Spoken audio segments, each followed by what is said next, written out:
Yeah, you know. So we've got a little bit of news to cover, Mike.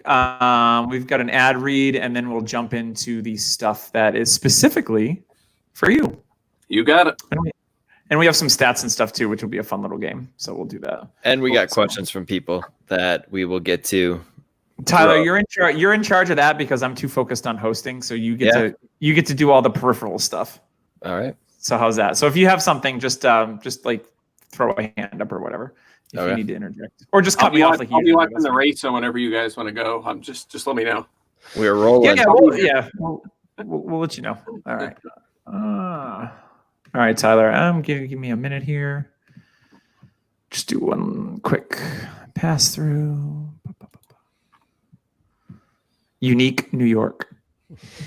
You're live already. Yeah, I know. Not for the podcast recording though. Like I'm gonna stretch this out so you have to edit it a little bit. No, I'm just kidding. All right. We are live on the Dynasty Happy Hour. If you're listening to this on the podcast, thank you.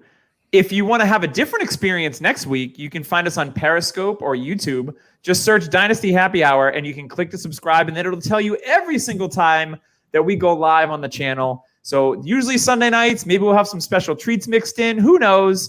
Lots of exciting things going on at Dynasty Happy Hour. I'm here with Tim and Tyler, and we have special guests this week. Mike Clay from ESPN has joined us. He's currently watching NASCAR and chatting with us. So Mike, welcome aboard.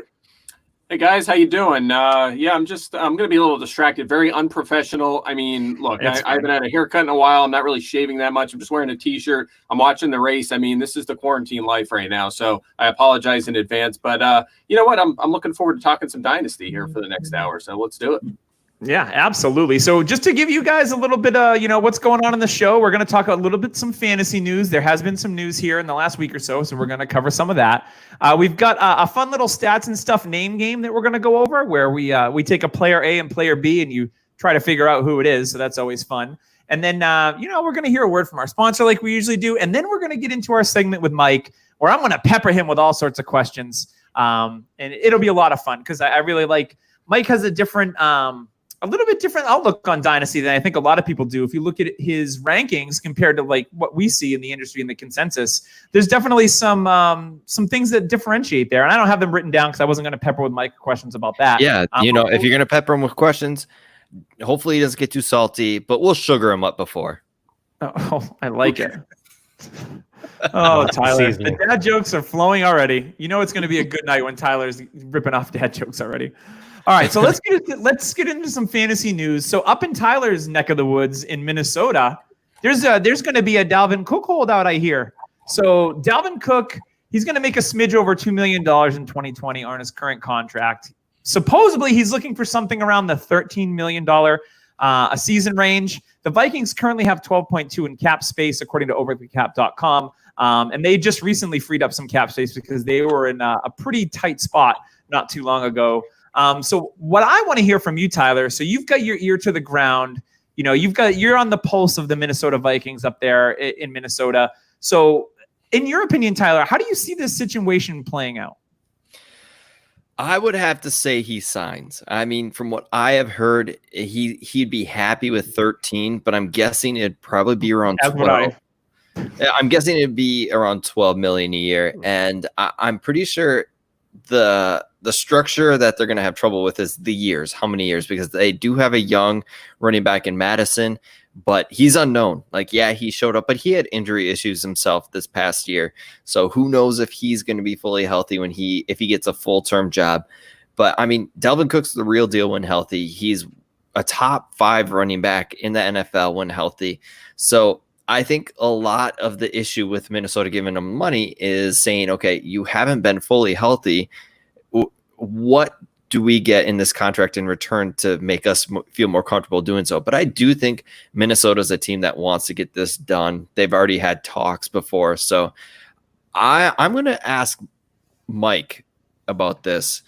Dalvin Cook, what do you think is going to happen throughout the season? And I've already seen in Dynasty leagues a lot of people kind of getting nervous, and it's a huge buying window. So what would you suggest?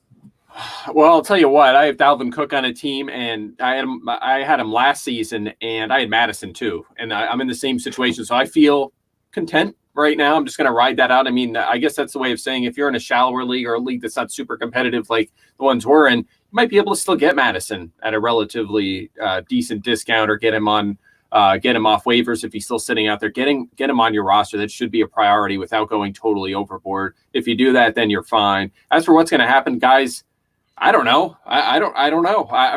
I'm not in Minnesota's front office. I don't know what they're going to offer him. I don't know if Dalvin's going to play hardball in the way Le'Veon Bell did, or which probably really isn't a realistic option at this point, or like Melvin Gordon did and just sit out a month and then come back and finish strong. So I'm just guessing, like everyone else, all you can do is essentially play the odds, use the information you have at hand, and make the best possible decision. I know that seems obvious, but sometimes we overthink it and try to predict what's going to happen, and that's how you can really get yourself in trouble by buying low or selling too high. So I'm just kind of taking it day by day. Maybe I just pick Michael Thomas over Cook in an MFL 10, so you can make little decisions like that and move the needle slightly, but I'm not going to overreact here in June. Yeah, I agree with you on that. I think if you look at the history with Le'Veon Bell and Melvin Gordon, it didn't really work out for them when they held out financially. So my hope is that, Dalvin Cook says he's going to hold out just to kind of motivate the Vikings. And then, if that doesn't get motivated for a deal, that he doesn't hold out, because it's really not really beneficial to him. I think in the immediate or the long term for that matter.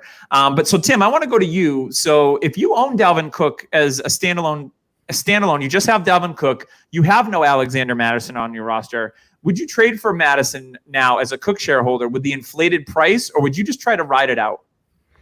I would try to ride it out, knowing that with the new CBA, the year's not going to count if he does hold out. I think he has like 5 days of camp he can miss without the year being, docked from his accrued seasons. So like Mike said, I don't think that we're going to see too many more holdouts a la Melvin Gordon, a la Le'Veon Bell. So if I'm not going to pay that inflated price, somebody's going to try to take advantage of the current situation, and they obviously should. They should try to sell at max value, but I'm not willing to pay. I'll wait until, like Tyler says, they traded away Stephon Diggs, essentially making their decision ahead of this. They traded Stephon away, knowing that they would have to sign Dalvin eventually, and they'll come to something. It's just the years. I agree with Tyler there. So on the flip side of that, would you sell if you're the Madison shareholder to the Cook shareholder and try to maximize while Madison's price is probably at an all-time high at the moment? Absolutely. Yeah. Take this window of opportunity and try to maximize your value. Yeah, I think his value right now is probably like a 2021 second. If you're trying to sell him to the Cook owner, I think the Cook owner is probably going to pay that, especially if they're starting to get nervous. And again, Mike said it's June. I think it's going to be really interesting when we talk about Scott Fishbowl next month, where Dalvin Cook starts to slide, because people are going to be afraid of taking Dalvin Cook in Scott. I mean, that's really the next big drafting event we have is Scott Fishbowl 10. So that's going to be really interesting to see how that starts to play out in the next month or so. So next bit of news, Todd Gurley, he finally passed his team physical on Monday. Hey, it only took a couple of months, but he is officially an Atlanta Falcon. So for 2020, how do you view Gurley in the Falcons offense? Do you view him as a safe running back 2? Does he have RB1 upside? Is he a risky RB2? So this one I'm going to go to Mike on, because I think Todd Gurley currently presents a value not only in redraft, but also in Dynasty going to the Falcons. What do you think, Mike? Yeah, I mean, it's tough. I mean, on one hand, he's one of the few running backs where you feel pretty secure about his role, right? I mean, we're talking more and more about committees, and there's so much talent being injected into the running back position that there's multiple backs that could be a factor, if not 3 backs. So, either 2 or 3 backs. Whereas in Atlanta, it's pretty much Todd Gurley. So you like that. You like that he has a path to 20-25 touches a game, and in the short term, that offers a lot of value. But you're worried about durability. You're worried about efficiency. I mean, he was really, really poor last season. We talk a lot about it, how he didn't really produce as much as a rusher, but his receiving efficiency was one of the worst in the NFL. And that's the first time we've seen that sort of production from Todd Gurley. So those things kind of add up and concern me. And honestly, at his ADP, it's an easy pass, honestly. And that in that range where he's been going in the 3rd, 4th round, I'm looking at the wide receivers in that area. So I've been kind of staying away from the Gurley, the David Johnson, the Le'Veon Bell sort of tier of running backs. I don't like that group. There's too many question marks, too many things make me nervous. And I know and by the way, the other thing with Gurley too is through the roof in the touchdown department last season too, right? I mean, he was very fortunate. If you had him on your team, you were bailed out by the touchdown department. You're not really going to get that quite as much in Atlanta. I don't think an offense built around the passing game. So again, I'm just trying to avoid Gurley unless he plummets in my draft. So Tyler, you're a Falcons fan as well as a Vikings fan. So these first two questions are right up your alley. So what's your view, Tyler, on Todd Gurley in Atlanta? I personally like it. I think Atlanta's offense is due to rebound big this year. And, one of the things that they struggled with last year was red zone efficiency. And I think that Todd Gurley can definitely help them with that. So Tyler, I'm interested in your spin on what Gurley here with the Falcons. I think you're forgetting that Matt Ryan has the year-to-year thing where years on. He was good last year, though. He wasn't terrible. He didn't have his boom year that he has. That's true. It is every other year through his whole career. Yep. So this year is his huge boom year. So you gotta go with that. I mean, you gotta go with stats. It's so simple, right? Stats so and simple. stuff. Stats and things. All right. So so Todd Gurley. So let's do a little bit of name game. So I think I know where Mike stands on some of these players. But so would you go Gurley or Fournette for 2020, Mike? I'm going to go Fournette. I definitely think he's pretty much going to get, I want to say the same role, right? They bring in Chris Thompson. You have Raquel Armstead in his second year, new offensive coordinator that's going to probably lean a little bit more toward the passing game. But I still think with the touchdown regression to the mean and the fact that he's still the lead back, that he's going to be a better player. Not to mention that he's a little bit younger as well. I mean, they're pretty close in age, but I think younger, healthier. I think he's the preferred choice there. All right. So what about Todd Gurley or David Montgomery? I do have Gurley ahead, but again, I'm going to try to avoid that tier if I possibly can. I mean, you can get Montgomery just a little bit later in your draft, so I would rather just wait and take that shot on Montgomery. All right. And the last two, Todd Gurley or Melvin Gordon, or Todd Gurley or Le'Veon Bell? I do have Gurley ahead. Gordon's a closer call. I do have Gurley ahead of him as well. Just think in Denver, they are going to try to run the football, but you have Phillip Lindsay to feed there as well, whereas Atlanta, as we talked about, not as much competition. So I'll give Gurley the edge, but I can't stress enough how much I'm trying to avoid that tier of the quote-unquote older backs. Yeah. So I guess my question for you is, what wide receivers in that range are you targeting over some of those older backs? Like whatever, a couple of your guys that you're like, ooh, I'm definitely taking this guy over Gurley, Gordon, Bell, et cetera, et cetera. Yeah, there's quite a few of them. So I'm looking at Gurley right now in recent high stakes leagues, or actually this would be the MFL 10s as of late. He's going in round 3. So who else is going in round 3? And again, some of these guys going a few spots before him, but nonetheless, these are round 3 and 4 receivers. Mike Evans, Kenny Golladay, DJ Moore, Adam Thielen, Allen Robinson, Juju, Amari Cooper, OBJ, Robert Woods, Calvin Ridley, Cooper Kupp, AJ Brown, all going in the 3rd and 4th round. I mean, I feel a lot better about my team with those guys over at Todd Gurley. Yeah, and I'm looking at your dynasty rankings, and you have Gurley right next to Chris Carson. He's at 54. Todd Gurley, Singletary's right in front of him. So I do like that. I love Singletary. I think he's a stud. But yeah, the Chris Carson, man, we'll have to get into that when we talk about rankings. I know you've got him right behind you, so as a jersey. So we'll have to talk more about that. All right, some other running back news closer to my home and closer to Mike. We've got Sony Michele recovering from foot surgery he had in May. So I know there's been some chatter. Michelle's got a pretty lengthy injury history, being banged up here and there, obviously ACLs and all those things. So Damien Harris is currently RB56 in DLF ADP. He's currently RB65 in your rankings, Mike. Is Harris worth adding after getting just 4 carries in 2019? He was a 3rd-round pick last year from Alabama, so we all know Belichick and Saban. They're pretty tight. They talk. Harris was only I think he was only active for 3 or 4 games, mostly played on special teams.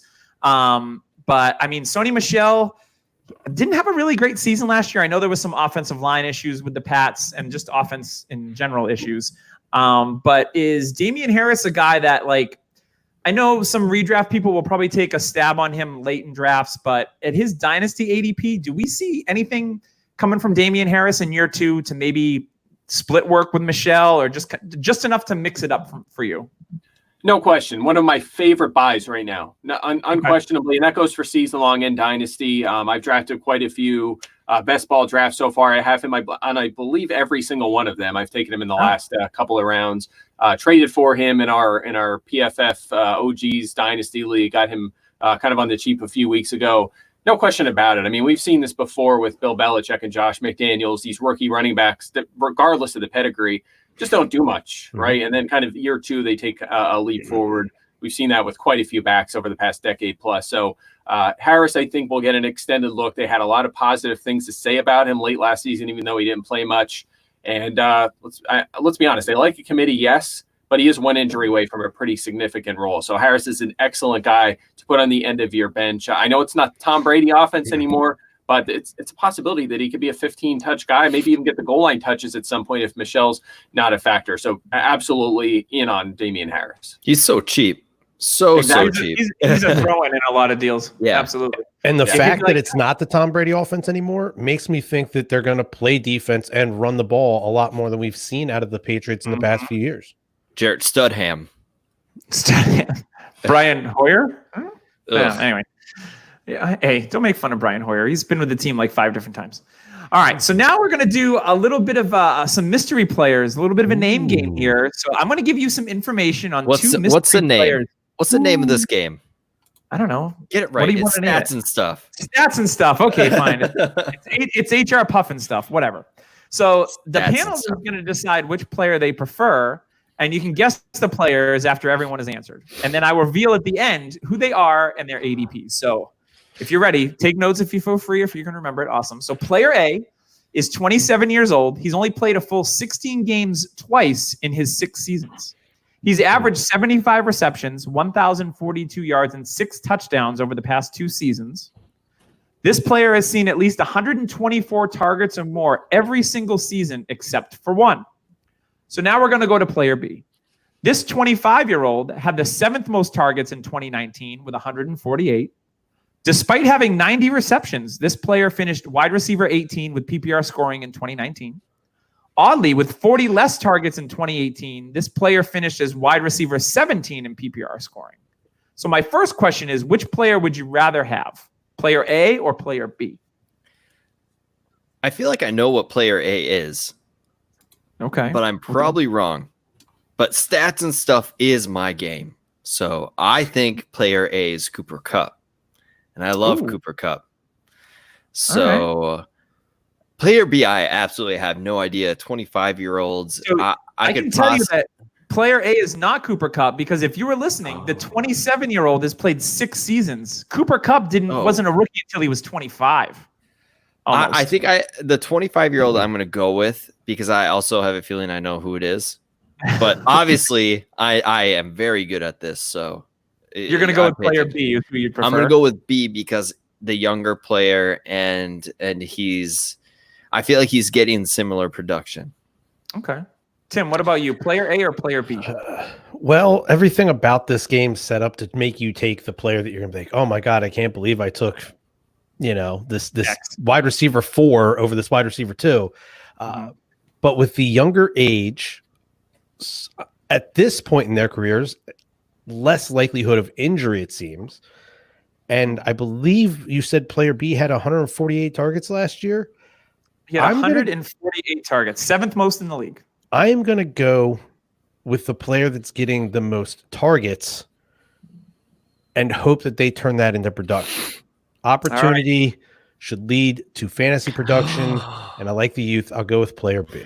I hope we have a guess for player A on stats and stuff. All right, well, hold on a second. Okay, well, hold on a second. Okay, so Mike, are you team player A or team player B with these two players compared? I lost track of some of the stats in there, but can I guess the players? Yeah. Oh, yeah, absolutely. If you want to, sure. Is one Lockett? This is not Tyler Lockett. That's a good guess. Not Tyler Lockett. How about Tyler Boyd for player B? So you are correct. Player B is Tyler Boyd. Okay. Do we know who player A is? I don't know the first player A, somebody guess OBJ. Oh, that is correct. So currently their rankings. So Mike Clay's Dynasty rankings, you have Odell Beckham Jr. at wide receiver 14 and Tyler Boyd at wide receiver 29.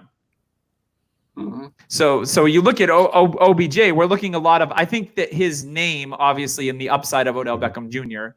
Gives him a lot of value, where Tyler Boyd isn't the sexiest player, but damn, he's productive. I love Tyler Boyd. Love him. And I'm actually happy I chose him. But OBJ, like value-wise, you should be able to get Tyler Boyd plus. Yep. Yeah, so, I think Tyler Boyd is the safe floor, where Odell Beckham Jr. is the ceiling that we've all seen him early in his career produce. And I think everyone sees that. It's like the Josh Gordon effect, right? Everyone sees a magical season out of a player. And then there's always that hope, like if he did it once, he can do it again. Yep. Now, Odell Beckham Jr. had his first 3 seasons were historic.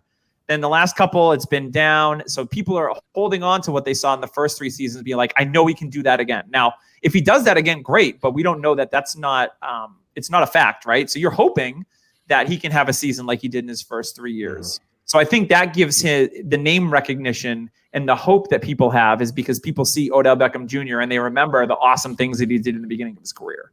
Versus Tyler Boyd is he's consistent. Like he's the turtle and Odell Beckham Jr. is the hare. You know what I mean? So sticking with the Browns, we do have a question, and it's from Aaron Yankel, and it says, what should we expect from the full year of Chubb and Hunt in terms of split percentage? Mike, you are very good with this type of stuff. The split percentages, you do the projections on ESPN. And what are you kind of seeing that the Cleveland Browns are going to do with these 2 phenomenal running backs?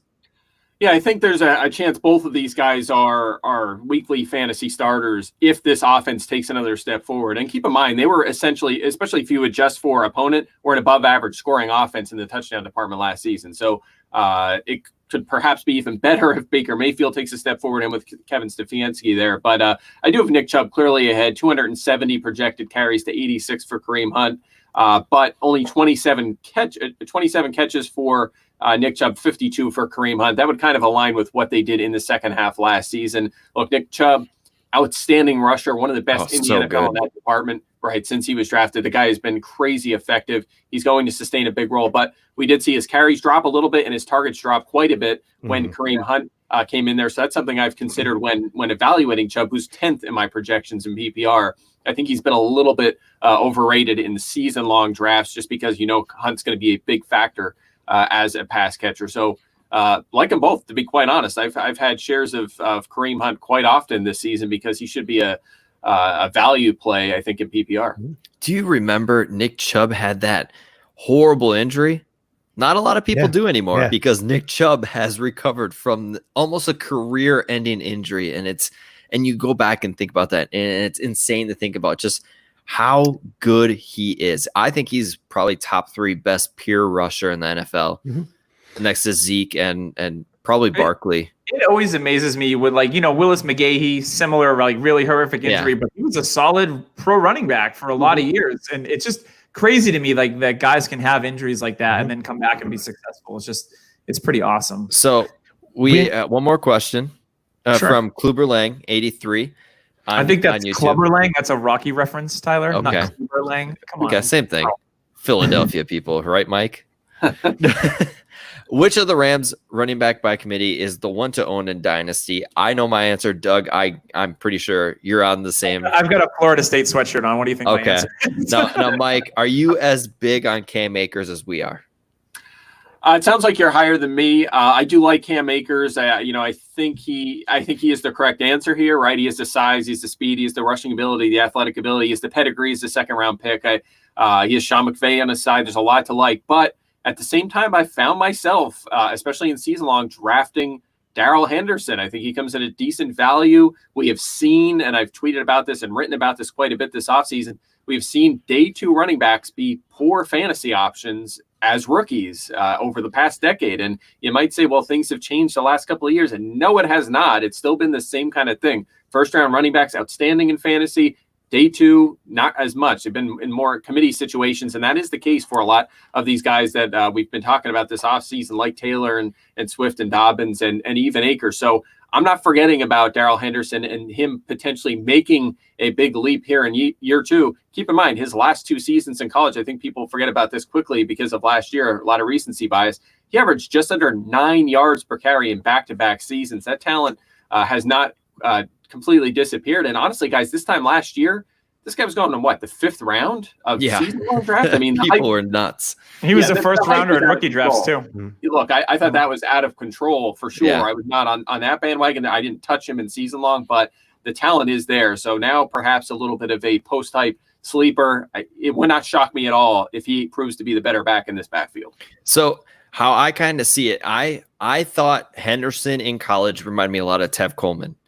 And I would have to say Akers, I mean, same college, Devonta Freeman. They could play the similar roles. Similar builds, in that offense. I mean, Akers is a heavy guy. People forget he's almost 220 already, and he's super young. I think he's still learning the position.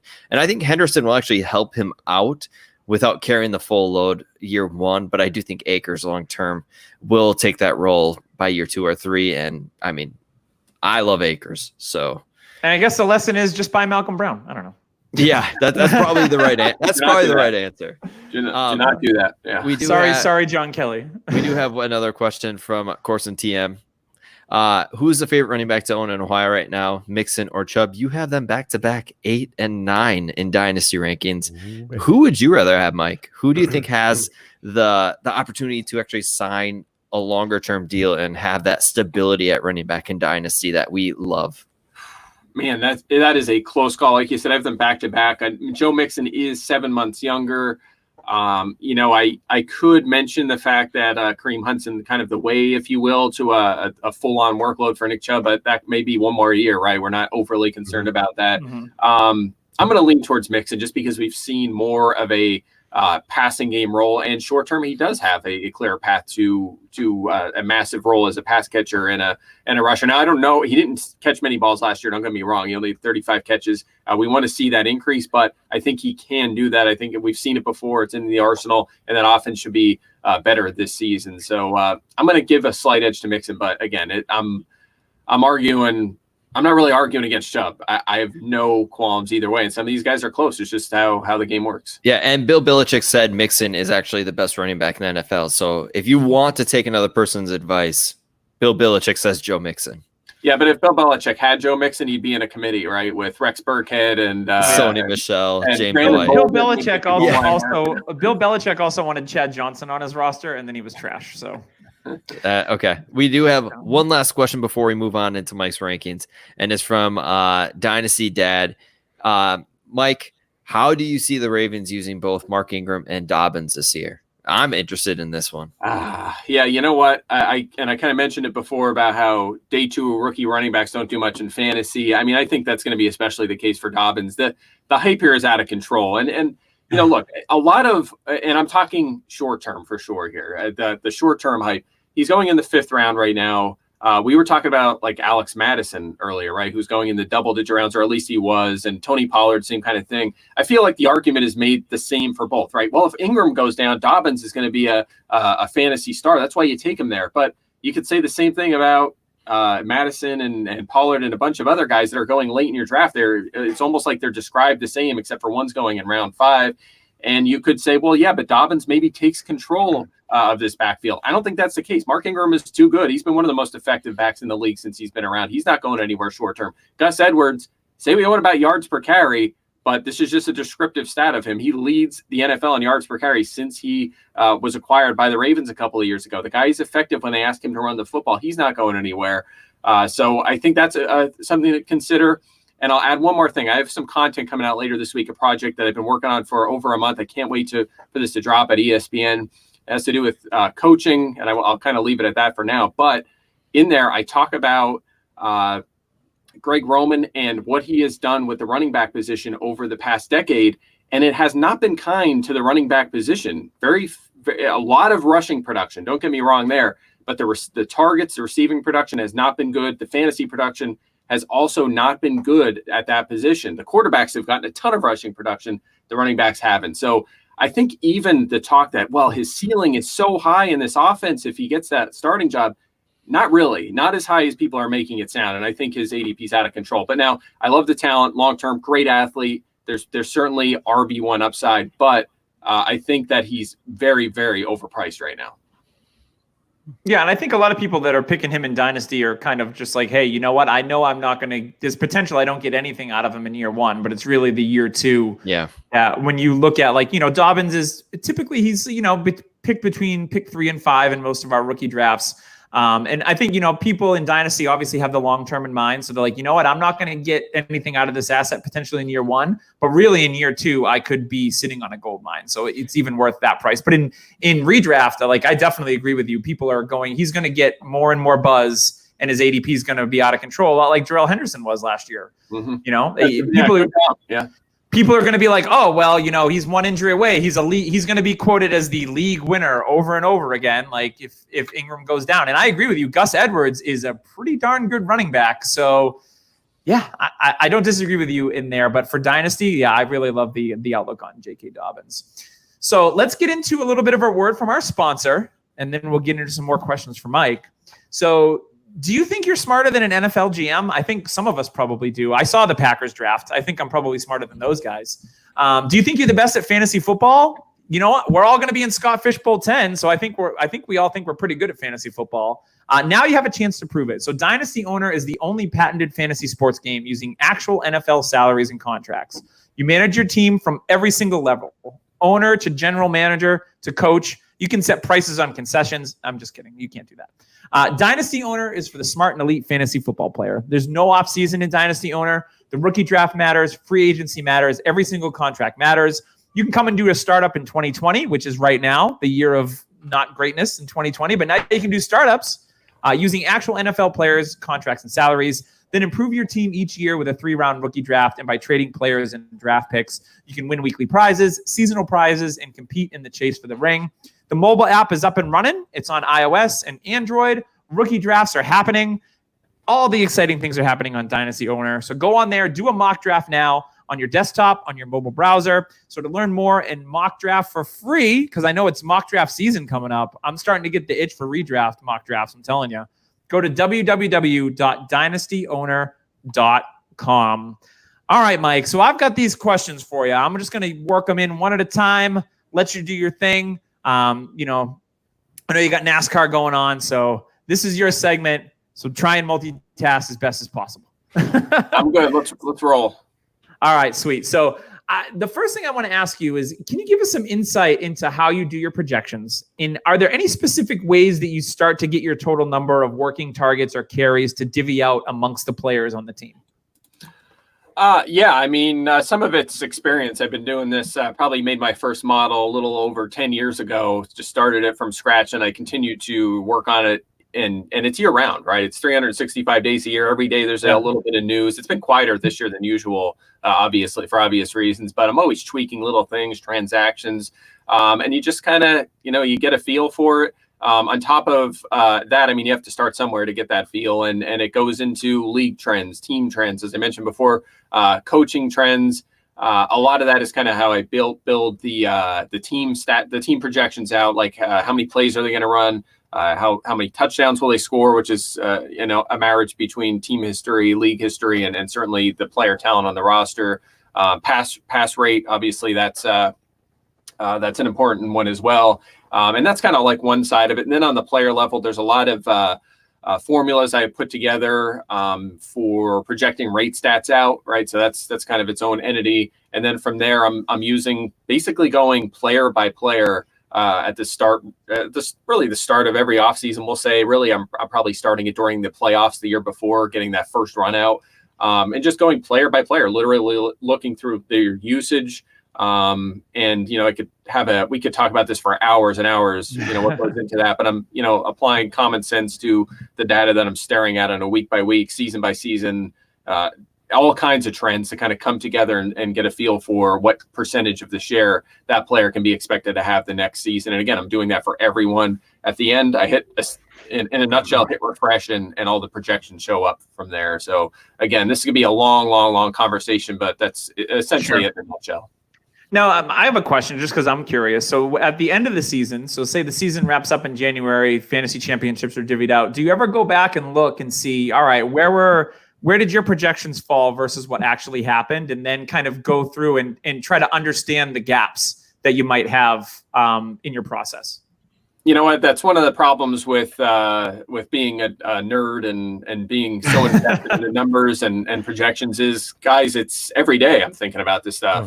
It's just it's an illness but it helps me with my job just thinking about this all the time. I'll be standing in the shower just thinking about how I can improve or why something was wrong. But I can't say, at the end of the year, definitely. I tweet a lot of stuff about, things I've looked back and running kind of regressions on this data and research to see where they align, whether it was win totals or certain projections, what went right, what went wrong. But it's day to day, really. I'll think about something a couple of years ago I missed on, earlier today and just be thinking about how I can avoid that in the future. But, it's tough because it's all about a process. You have to improve your process, not just something specific, like one exception. If something's off the wall, like why were you too low on Patrick Mahomes 2 years ago? Like you have to be okay with that, right? You want to try spot those, you want to try to spot those values, those breakouts. Like I still kick myself for not drafting Lamar Jackson last year in the double-digit rounds. Like how did we miss that? I mean, a lot of us did, and some of us did. I was one who did. Why was I not all over that? So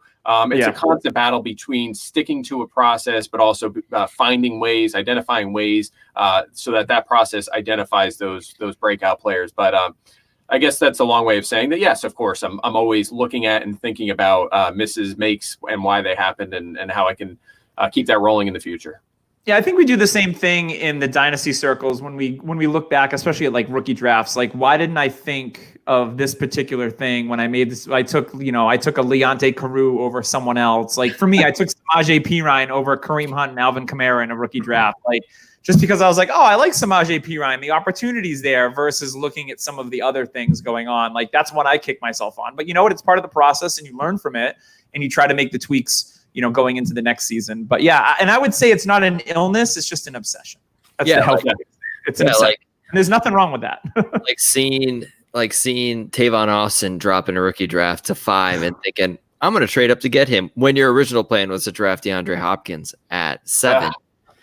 So yeah, it's kind of like I think this year that might be Henry Ruggs, right? I feel like he's falling, and I got my hands on him in a draft, and I'm like, man, I love T. Higgins, but you look at Henry Ruggs, picked in right around the top 10. Yeah, how do you pass on that with pick 12 in a rookie draft? And I feel like I'm going to regret that one someday. But who knows? Maybe he's the next Tyreek Hill. Who knows?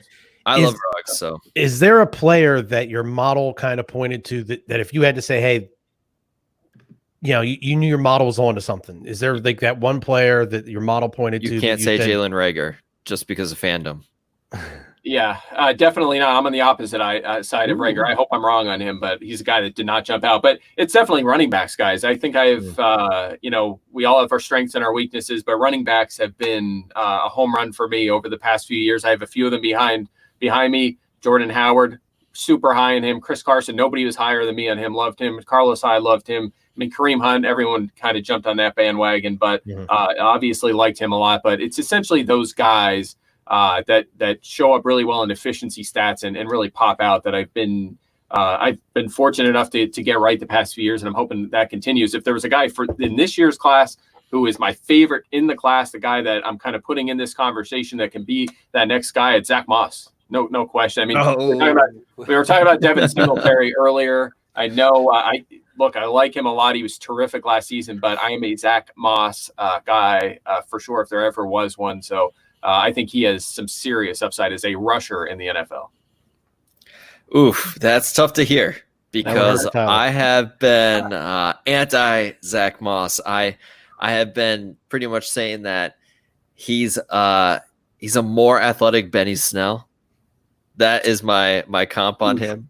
Man, I don't know. I know he was slow in the 40, but that's like the only knock on him that I can find. I mean, his spin move is very good. I mean, there's a lot of times.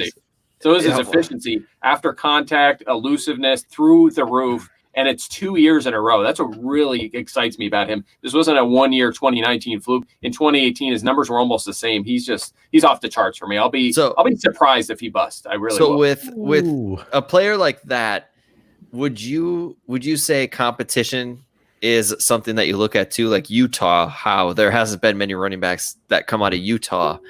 Does that kind of scare you to back him up more? I have not. I haven't thought about it that way. I don't really think about it that like running backs haven't come out of Utah, but certainly the level of competition is something you think about across all positions. But at the end of the day, if you have a huge volume, and I think that's why I like the running backs, right? Projecting running backs because the sample is so much larger, and over a large sample, he's done it. He's just been successful. And we've seen other guys come from smaller schools that have had that efficiency through the roof and really come through. A guy that's kind of came out of nowhere last season, but you were on him if you were looking at these sort of stats coming into the NFL was Boston Scott. I mean, talk about just green across the board, hyper efficient, not a big name by any means. I was honestly surprised he was even drafted. And it took him a little time to find his way onto the field. But sure enough, here he is. And he was one of the more effective players in the league over the past, 6 weeks last season. So yeah, I picked him up for free in a ton of Dynasty leagues. That's all I'm saying. Matt Brady. I'm happy about that. He's one of them annoying guys that I just kept on the end of my bench for all them years. So, or whatever, for the year and a half or whatever it was where he wasn't doing anything. So anyway, it's just that the whole point is it's just been a kind of a model I followed. I've had way more hits than misses, and we'll see if it works out long term. I don't know. Maybe Moss is not good, and I go on a cold streak here, and it's nothing. But so far, so good. Keyshawn Vaughn high up in that model? What's that? Keyshawn Vaughn up in that model? Yeah, absolutely. He was one of the guys. He was, I basically chart guys as green or red, right? If I like them more than the consensus, or I'm low on them, just to keep them on my radar throughout the combine process into the draft. And Moss was up there, and Vaughn, I think, is the second guy on my list that came up in green. What about Deandra Swift? You know what? He's fine. His numbers aren't he's fine. Yeah, look, he's up there. We're crushing Tyler's dreams. He's up there with that group. So a lot of all-around talent there. But in terms of jumping off the chart efficiency-wise, he's not really in that conversation. He's fine, but he's not a Zac Moss or Keyshawn Vaughn. Let's be honest. God, I just shivered a little. I'm just waiting to see Tyler in one of our leagues trade away Swift for Vaughn and Moss now. Not happening, but so I'm huge on expanding a portfolio. So I'm not a Moss guy, but I did take him at 205 in a draft, and it's just because if I miss out, I'm going to miss out on the leagues. But if he hits, I've got him in one league. So I don't feel completely left out. I did that with Kareem Hunt. I didn't draft him at all. I was kind of skeptical about him. And I mean, he hit. The last player, Clyde Edwards-Helaire. He seems like he's a perfect fit for your model. I know it was only 1 year production, but the way he plays is a Kareem Hunt-esque style of play. What are your thoughts on him? Yeah, I'm thinking back right now to the combine as you say that, and we went up to dinner the one night, and we're sitting there, and it was with Jeff Ratcliffe from PFF, John Hansen, Tim Reardon. That might have been the whole table, and we were talking about rookie running backs because we're nerds, and that's what we talk about. We're out to dinner, we're just talking about fantasy. I don't find that nerdy at all. Yeah, not at all. I mean, you guys, you get right in. So the question was, who's your number one running back? And I said Helaire. I said Edwards-Helaire, and everyone was like, what? Like, are you crazy? Like that at that time, that was obscene. Like, why would you pack him up there? So I guess that's my long way of saying that. I love him. I mean, he very much like Moss. It was Moss and Edwards-Helaire. Those were the two guys that really jumped out in terms of efficiency. Not to mention his receiving pedigree. We saw his receiving production last season. So. Loved him since the pre-draft process. And then he goes to Kansas City. It doesn't get any better than that. Yeah. The only bad thing about him going to Kansas City is I can't get him as much because he's undoubtedly the 101 in almost every draft. Yeah, that's the unfortunate part. Yeah, but he's a second-round pick in redraft now. Is what I'm seeing. Yeah. Oh my God, that's nuts. Which is too much. I agree. That's unfortunate too. The hype's a little out of control. But yeah, I'm a big fan. The second Andy Reid took him, I started looking at former Andy Reid backs.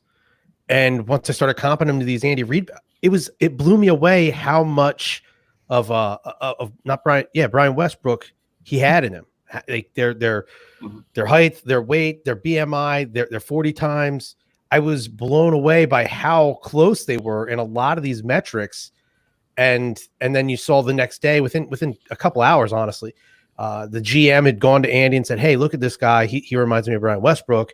And then that famous quote at this point that Andy's saying, "No, he's better." So, yeah. So I'm interested, Mike, in your model. So Damian Williams, I think, the hype is obviously with Hilaire. It's draft season. And, I think a lot of people are forgetting Damian Williams. Like, he was just balling out in the Super Bowl. Now, I know that they drafted Hilaire. So I'm curious, from a touch standpoint, how many touches do you have for Hilaire versus Williams in your projection for year one? Yeah, and it was a tough one to sort out. I was very conservative initially, but I have Edwards-Helaire with 188 carries, 43 catches, and then Williams, I'm down to 72 carries, 26 catches. So I've given a pretty decent share to Edwards-Helaire, but he still comes in RB18 in the projections, which shows you. I mean, that's a pretty severe gap. I think one of the things that is overlooked when you look at this Reed backfield, especially recent history, Chiefs backfield is, first of all, very touchdown dependent, which is good. There's going to be a lot of touchdowns to go around. But the overall running back numbers, not too great, right? I mean, it's certainly in terms of touches. The touches in Andy Reid offenses for running backs are not high. The key has been he's had really good backs, and they've gotten a bulk of the touches, and they've had a lot of fantasy success. But so if they start splitting up this backfield, it could be problematic. I don't think Edwards-Helaire right now in this situation is probably going to live up to his ADP, but I do think he's the preferred back. But unfortunately, though, guys, I'm not going to draft either one. I think they're both going too early. Man, yeah, I got to tell you. I agree with you in redraft for sure. I got to tell you, I usually I've been stuck with the Zac Moss is not going to be good, but it is really bugging me right now. I am just like, I love really Zac Moss as a value in rookie drafts. Yeah. I was seeing him go at the end of second, early third, and there's receivers I like there. I passed up on Moss once, and I think I took T Higgins at like 209. It was between him and Moss, and I went with Higgins. I'm gonna be really bumming. You might be. So, all right. So with this pandemic this year, has that done anything in your model? Have you had to move some rookies down at all? Are you concerned that the lack of on the field training that these rookies are receiving versus all the years prior, that this rookie class might suffer a little bit, or no? You know what? I thought a little bit about that, perhaps leaning some of the volume more toward the veteran backs, but or the veteran players, I guess, as a whole. But then again, I'm fairly conservative in the first place because these guys are already pretty much overrated for the most part. Like I said, even day two running backs have been overrated in my opinion, and based on the numbers in the past. Wide receivers, same kind of thing. These guys generally have quite a bit of competition there, so I'm not going to be through the roof. And if anything, I'm going to take late flyers. So in that sense, I wouldn't say I've overreacted to it yet. I'm going to kind of continue to feel that out, and we'll wait till we get more reports. On the whole, though, I've gotten this question a lot. Like, on the whole, has this affected the projection model? And the answer to that is no, because you might say, well, maybe the quarterback and the receiver's timing is off, but yeah, maybe the cornerback's out of place too, right? I mean, and they get a long catch. I mean, how do you? There's a lot of variables there. There's no way to quantify that. So me wasting my time studying that, what do I even study? There's really not much you can get into. It's all narratives and speculation. So and let's hope this is a once-off type thing where this doesn't happen every year. Right. Mm-hmm. So I do have one more question about your rankings. Josh Jacobs, you are very high on Josh Jacobs. I know he was very efficient. It seemed like every other run he was popping off a 17 or 30-yard run. But what are you not worried about his PPR ceiling? I mean, a little bit. I would be crazy not to, based on what we saw last season. But the fact that they seem committed to throwing the ball to him more often makes me feel a little bit better. So I actually have him with 36 catches projected this season. That's almost double the 20 he had last year. Granted, he missed a few games in there as well. But I do think he's going to be more involved as a pass catcher, which makes me feel better. Also, we talked kind of about how much we love Nick Chubb because how effective he's been. Well, Josh Jacobs is right there. I mean, in terms of yards after contact, he was fourth in the NFL. Break and tackle percentage was really good too.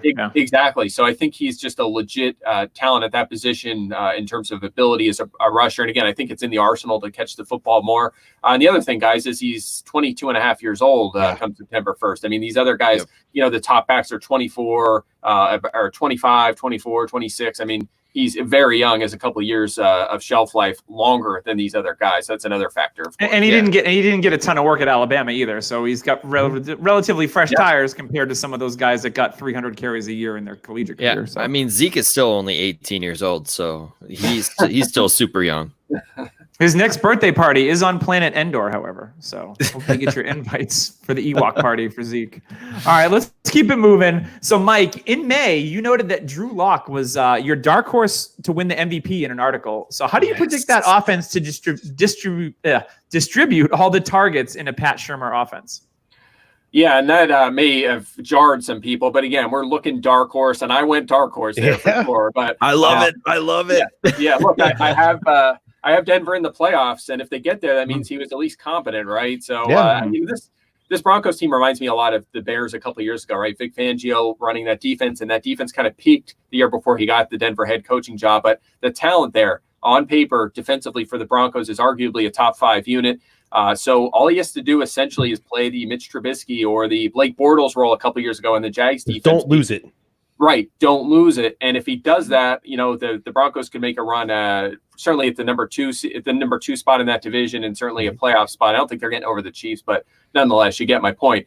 However, if Locke is a superstar, and it's possible, it's in the range of outcomes that this guy takes a step forward and he is a legit star player, the defense is really good, and the Broncos are surprised and go 13-3, he's going to be in the MVP conversation, right? Sure. I mean, let's be totally honest. Yeah.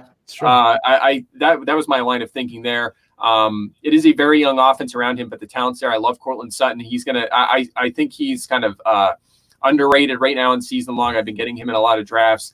He's a legit emerging star. I think Noah. He's an alpha. He's an alpha for sure. No question. No question. Noah Fant, obviously a strong candidate to make a leap in his second season, and then you add the other parts there with Melvin Gordon to the backfield and Jerry Jeudy and KJ Hamler, who could play inside and out. I mean, I think that not to mention a slightly above average offensive line, I think it all comes together to be a pretty good offense this year. Oh, that is music to my ears. I mean, the Zac Moss talk hurt me, and then you just bring me back in with the Drew Locke talk. Yeah. But then again, Drew Locke could be a total bust. He's a second-round pick. They have a bad history. It's okay. I'll just edit that out. The range of outcomes with Drew Locke are pretty wide, so you kind of have to prepare yourself to hopefully maybe meet somewhere in the middle and be happy with that. There is no middle with Drew Locke. While the range of outcomes for Drew is pretty wide, you would have to think with all the weaponry that John Elway and the Broncos front offices put around him, if he is a mediocre playing quarterback this year, the rest of that has to rise him just a bit. It has to. Cortland by week 6, they signed Cam Newton. Like, you never know. Yeah. Not a bad fit there. Not a bad fit. No, not a bad fit at all. That would be an awesome spot. They want to run the ball. Yeah. Mm-hmm. Guess what? So, Cortland Sutton can go up and get those errant passes. That's not going to happen because Drew Locke's good. All right, let's move on. All right, we're gonna keep moving. So, Mike, I want to know, who are some of your favorite breakout candidates this year? Breakout. Well, we got to start with Zac Moss, of course. I mean, punch him right in the groin. It's just Steven Seagal style, just right there. Take him down. Yeah. Love it. Love some Zac Moss. Other than him, look, I think I'm keeping an eye on David Montgomery. I don't mind him at his 5th round ADP. He's a guy, by the way, on that list of players I mentioned before. Of course, I conveniently left out a guy who hasn't been good so far, but he was on that list of guys who are highly efficient in the key efficiency categories. Possibly takes a second-year lead. Not a lot of competition there. I like him and Tariq Cohen in that backfield just because there's really nothing else there. So keep an eye on him to make a leap. I'm really intrigued by a lot of tight ends. I think that it's a really interesting group of tight end. I mentioned Noah Fant earlier. Love him. TJ Hawkinson's kind of been sneaking in there. That's Tyler's guy. Yeah, with a lot of eyes on Fant and like Hayden Hurst, but Hawkinson. Jonnu Smith has got a lot of hype too. Yes, he has. Absolutely. Teron Davenport likes him a lot, who covers the team for us at ESPN. And Chris Herndon, look, I don't want to trust that Adam Gase. Again, he's going to be part of that feature I have coming out this week, but he's been really bad to tight ends, really bad to offenses altogether, but love the Chris Herndon talent a lot. So he's probably. What about Western New York? Anybody up in Buffalo, maybe?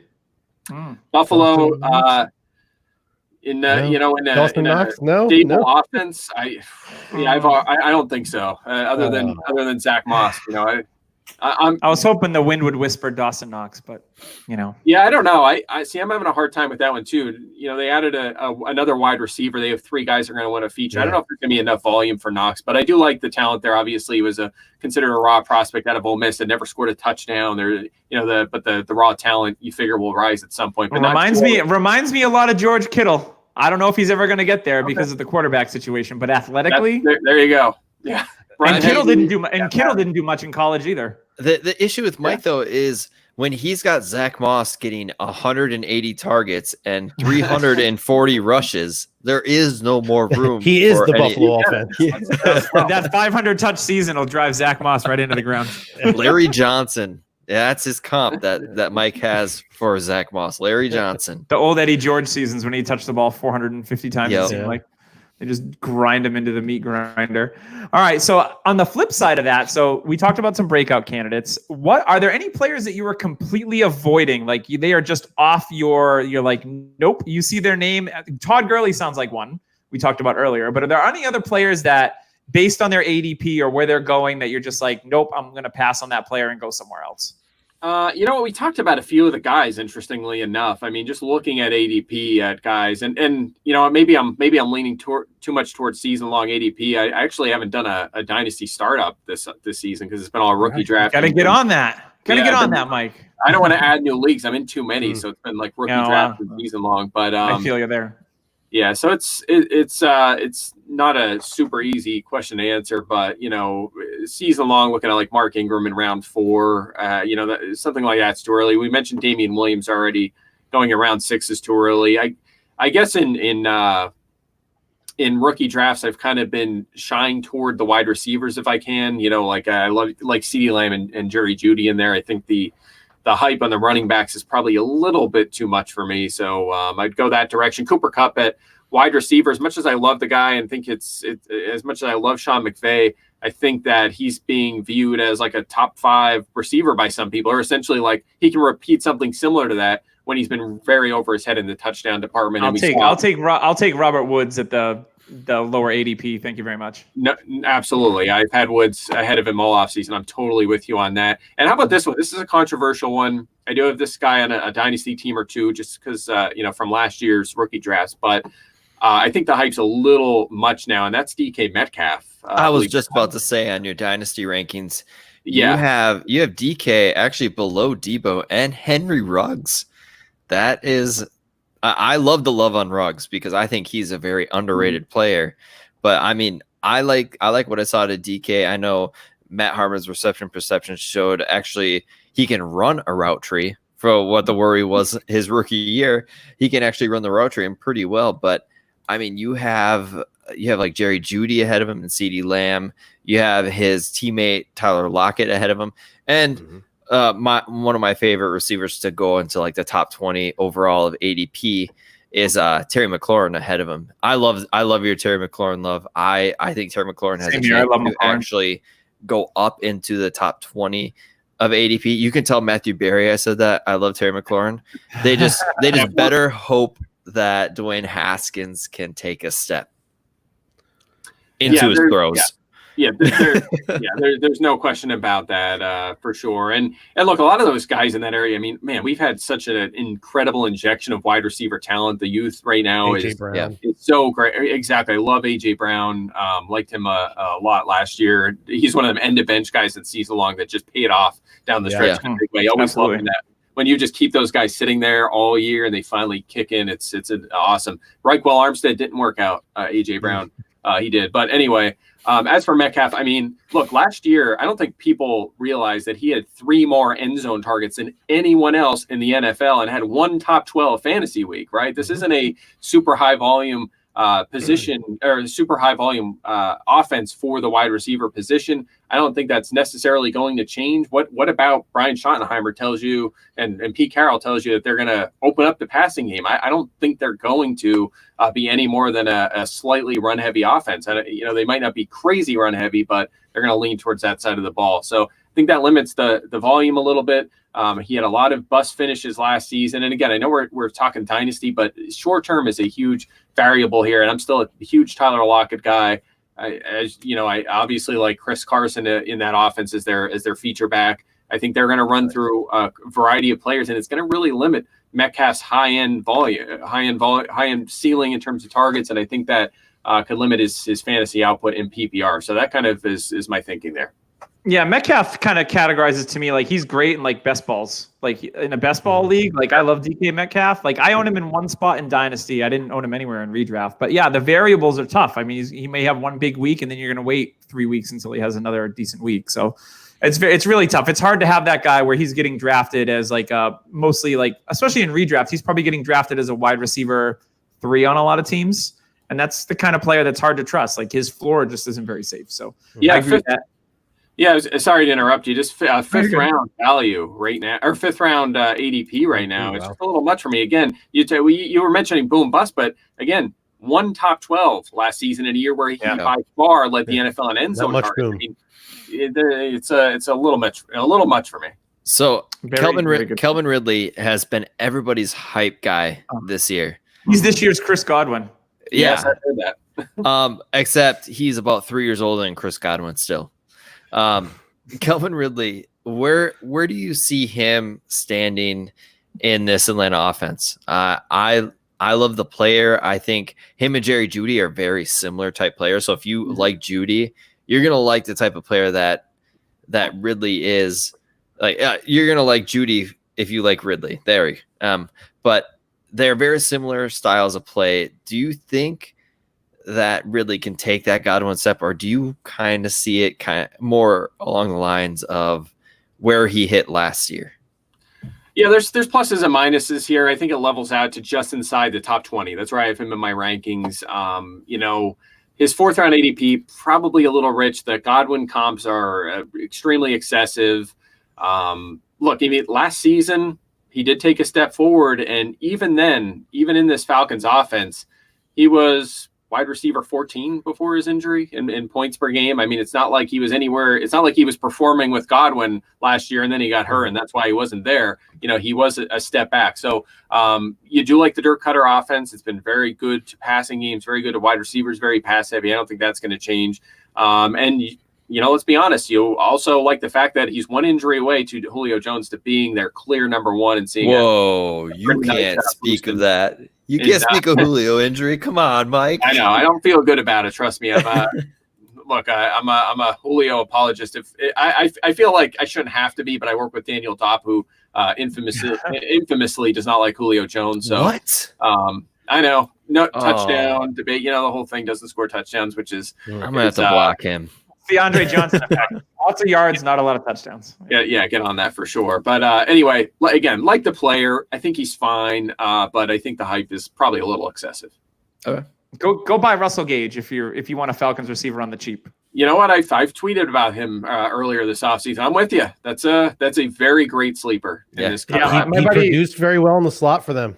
Oh, for sure. My buddy Zach Kruger, I'll give him a shout out at FF Troglodyte, was all about Russell Gage last season. I was like, you know what? Zach and I are pretty close. We talk a lot. And I was like, you know what? Russell Gage is available in almost all my dynasty leagues. And I picked him up in every single league that I'm in. And I see it. They're going to pass the ball between 600 and 700 times easily for the Falcons. Yeah. So why not Russell Gage to get 60 to 70 receptions? It could happen. Yeah, I mean, I've hit 52 with 4 touchdowns, and if you look at last season after the Sanu trade, and we ignore any weeks where Julio or Ridley were out, right? So just when the 3 played together, he had a 16% target share, was wide receiver 40. So you might think, well, it's only 40, but that's basically in the flex conversation. And he's free. He was free in Dynasty. So, yeah, absolutely. So if you can get him as a throw-in now, or if he's available in your league, go pick him up. Yeah, when Atlanta drafted him, he was a ex-cornerback. He switched positions. So he's a guy that, is going to take a little more time. But last year, seeing him, he played special teams, did a couple kick and punt returns for them his rookie and second year. But, man, last year was a shocker. Like, I saw him 83 out there. I knew who he was, and I'm like, well, this isn't the same guy. He is definitely putting in the work, and if he's going to take another step forward, you better watch out, because that Justin Hardy experiment did not work out for them. Yeah, that's been rough. So, Mike, we got a couple other questions before we get you out of here. So we're just coming up on that hour mark. So what I want to know is, what is your favorite fantasy format to play? how many teams, redraft or keeper, dynasty, any special rules like tight end premium or super flex? Like, what's your favorite fantasy format? Yeah, I definitely dynasty. My dynasty teams are the closest to my heart. It's not even close. I have a couple leagues I'm in that one of them is with the guys at Roto World or former and current Roto World guys, which it was one of them leagues where my team was loaded for years and I just kept getting knocked out by just bad luck, crazy stories in the playoffs. Finally won the championship last year, so I feel like I'm over the hump. Congratulations. Thank you very much. I appreciate that. I'm still mad at Jordan Reed for something he did a couple of years ago that had to do with for never being on the field.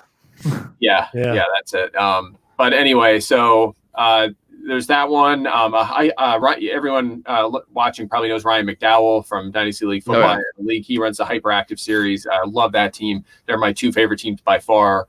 Just love the process of team building and pretending I'm an NFL GM like everyone else. So definitely prefer those kind of old school. It doesn't have to be super flex. It doesn't have to be too tight end. Just make it deep. A lot of roster spots, as deep as a starting lineup as you're comfortable with, and really enjoy those formats. So how's it feel to beat Matthew Berry in a matchup?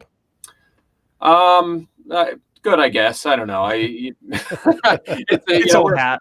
We're good friends. You don't need it. You don't need to eat humble pie here. Yeah, then we just go out make a side bet, go out for sushi, pay it off and move on to the next one. So he's a great friend and colleague, and it's fun to be able to compete with him. Thinking back to a decade ago when you're on a different side of the industry, if you will. Yeah, sure, that's awesome. So when Tyler, don't cut me off, because I want to talk to him about trades. I am a person who stays up at night sometimes thinking about team building. You talk about the team building aspect. And so what do you have that issue in Dynasty? Because that's one of my favorite parts is just staying up. Like you do one trade and then that trade sparks something in my mind. Like I could probably do this and then I can move this guy here. I could probably trade this for this. And my team outlook will go from 2-year championship window to possibly like a 5-year championship window.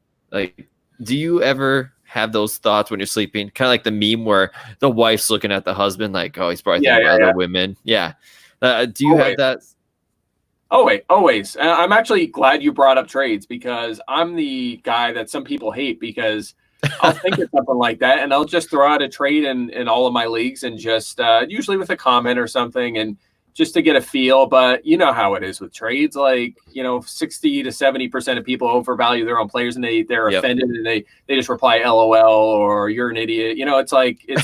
It's always that kind of thing. And I don't care. Like, I don't mind being that guy because I like active leagues. I like them being involved and just stir up thought and get people either countering my trades or whatever it is. So I'm with you. I'm always thinking about trades and, I'll be doing some research and I'll be like, oh man, I'm I'm a little higher on this guy now than I was 5 minutes ago. I'm going to throw out some offers and try and get him on my team or go after Damien Harris. Cause if he pans out, I'm going to feel great. And I'm going to have him on all my teams. Like, I'm always thinking about stuff like that. Well, there's a league that Doug, Tim, and I are in that you should join on Sleeper. It's a super. Well, I forgot the name of it, but we are looking for team members. Awesome podcast league. Yeah, like Liz Loza is in it, and the Ball Blast girls. Mike, you should think about that one. Haven't done a startup, you said. I've taken like a hard line of not adding any more leagues. Like I've cut it down from like 20 to 17 to like 13 last year, I think. And I'm still trying to get it down and I can't do it, but that's tempting. An active dynasty league always interesting. Very active. If you know me. I know the trading so much. All right. 2 more questions, promise, until Tyler cut me off and sucked up all my time. So we all know that Scott Fishbowl 10 or Scott Fishbowl X, whatever you want to call it, the greatest fantasy football tournament of the year is coming up.